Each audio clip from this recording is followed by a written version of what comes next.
Räägime nüüd järjest enam populaarsust koguval teemal, nimelt maovähendusest. Elina, sina oled maovähendusoperatsiooni läbi teinud. Räägi, miks otsustasid selle sammu astuda? Sellepärast, et olles püüdnud aastaid iseseisvalt kaalu langetada, ei ole need tulemused jäänud püsima ja ma otsustasin võtta vastu abikäe maovähendusoperatsiooni näol. Otsustasin seda täiesti ise, sest et ma tahaksin ühel päeval saada emaks, ma tahaksin elada pikka kvaliteetset elu ja see oli põhimõtteliselt nüüd või mitte kunagi otsus. Kuidas on sinu elujärg nüüd paranenud? Olen teinud täieliku kannapöörde. Elukvaliteet on kordades parem, et sellised igapäeva mured nagu hingeldamine, higistamine, seljavalud, mingisugused liigesevalud on nüüdseks täielikult kadunud. Aasta ajaga olen nüüd langetanud 65 kilo ja olen väga õnnelik selle üle ja naudin elu täiel rinnal. Inimestel on seoses maovähendusoperatsiooniga ka tihtipeale mitmeid hirme. Kas ja milliseid sinul oli? Minul ei olnud mitte ühtegi hirmu, ma lihtsalt ärkasin hommikul ja otsustasin, et nüüd ma lähen ja teen selle ära. Mul ei olnud mitte midagi kaotada, välja arvatud kaalu. Seda oli hulganisti kaotada, aga ma tõesti julgustan inimesi seda sammu võtma, kui nad on olnud ülekaaluga kimbatuses pikki aastaid, sest see on suurepärane otsus, see on suurepärane valik, elukvaliteet muutub ja kõik aina paraneb. Margit, milline oli sinu kogemus?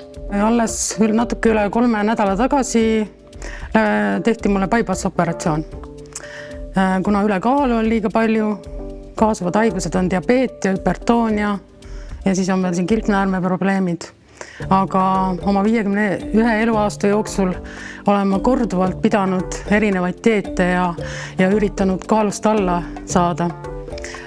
Saingi isegi vahepeal 31 kilo kaotasin kepikõndides, mis oli väga hea saavutus, aga paraku peale seda haigestusin diabeeti.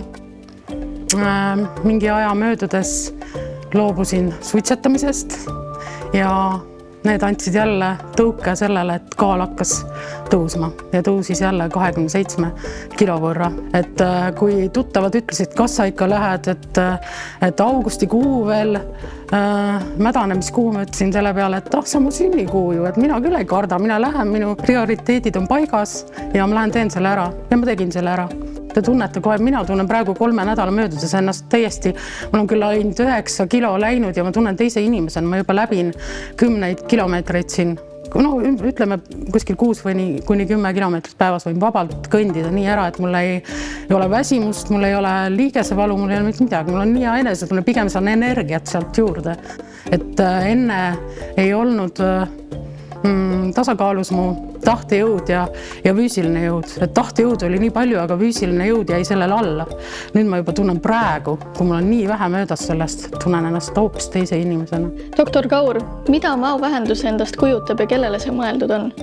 Mao vähendamine otseselt kirurgilises mõttes tähendab erinevaid sekkumisi, operatsioone, manipulatsioone maol ja peensoolel laiemas ja sellises üldinimlikumas mõttes meie tegevuse eesmärk on võimaldada oma patsientidele tervemat, kergemat, kvaliteetsemat elu võrreldes sellega, millega nad meie juurde tulevad.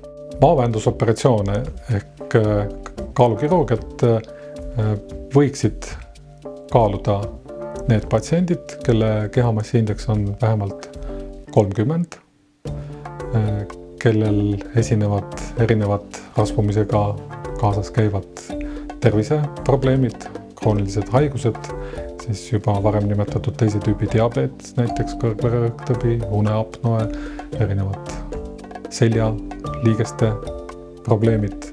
Ja operatsiooni kindlasti ei tohi vaadata sellise asjana iseenesest, et tegemist on tööriistaga, aga tegemist on käsitööriistaga, et mille me patsiendile anname ja millega ta saab tegelikult ise oma probleemi suurepäraselt lahendada. Kui te arvate, et teie võiksite see patsient olla, siis tulge meie kaalukirurgia keskuse koduleheküljele ja testige oma sobivust.